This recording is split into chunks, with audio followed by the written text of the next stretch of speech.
Internet की वो दुनिया जिसके बारे में हम और आप जानते हैं, वो तो सिर्फ एक छोटा सा हिस्सा है।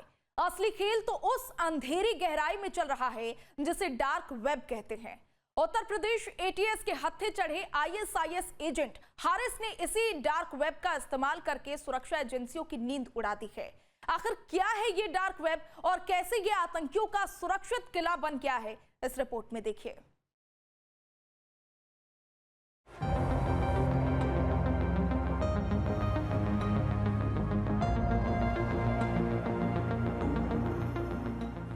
मुरादाबाद के एक मेडिकल कॉलेज से डेंटिस्ट की पढ़ाई कर रहा हारिस सिर्फ एक छात्र नहीं बल्कि आतंकी संगठन आईएसआईएस का वो मोहरा था जो डिजिटल पर्दे के पीछे से खतरनाक साजिशें बुन रहा था।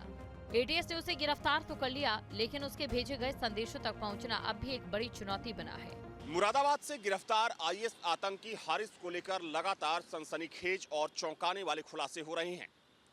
एटीएस से पूछताछ में ये जानकारी निकलकर सामने आई है कि हारिस अपने साथियों से और अपने आईएस के हैंडलर से संपर्क करने के लिए डार्क वेब का इस्तेमाल करता था। दरअसल डार्क वेब इंटरनेट का वो हिस्सा होता है जिसे आसानी से ट्रेस नहीं किया जा सकता और किसी भी नॉर्मल सर्च इंजन से भी इसको ट्रेस करना काफ़ी मुश्किल होता है। सूत्रों से मिली जानकारी के मुताबिक ये खबर भी सामने आ रही है कि डार्क वेब का प्रशिक्षण लेने के लिए हारिस कश्मीर भी गया हुआ था और डार्क वेब के जरिए ही वो अलग अलग राज्यों में फैले उन युवाओं से संपर्क करता था जो इसके कांटेक्ट में थे। हारिस डार्क वेब की मदद से आईएसआईएस हैंडलर्स के संपर्क में था। उसने संवेदनशील जगहों की तस्वीरें और नक्शे डार्क वेब के जरिए भेजे ताकि किसी को कानो कान खबर ना हो। यहाँ पहचान छुपाने के लिए टॉर्च जैसे खास ब्राउजर और कोडवर्ड का इस्तेमाल किया जाता है। हारिस ने जिन 10 एजेंट्स के नाम उगले हैं वो उनसे कभी मिला ही नहीं, बल्कि डार्क वेब के सीक्रेट ग्रुप्स के जरिए ही उनसे जुड़ा था।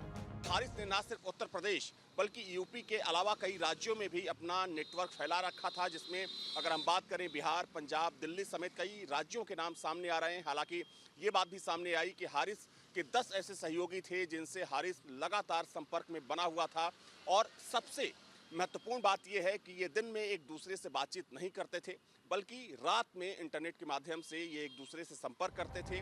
डार्क वेब पर डेटा एनक्रिप्टेड होता है और सर्वर लोकेशन ट्रैक करना लगभग नामुमकिन। यहाँ अवैध हथियारों की तस्करी से लेकर आतंकी फंडिंग तक सब कुछ होता है, जिसे डिजिटल ब्लैक मार्केट कहना गलत नहीं होगा।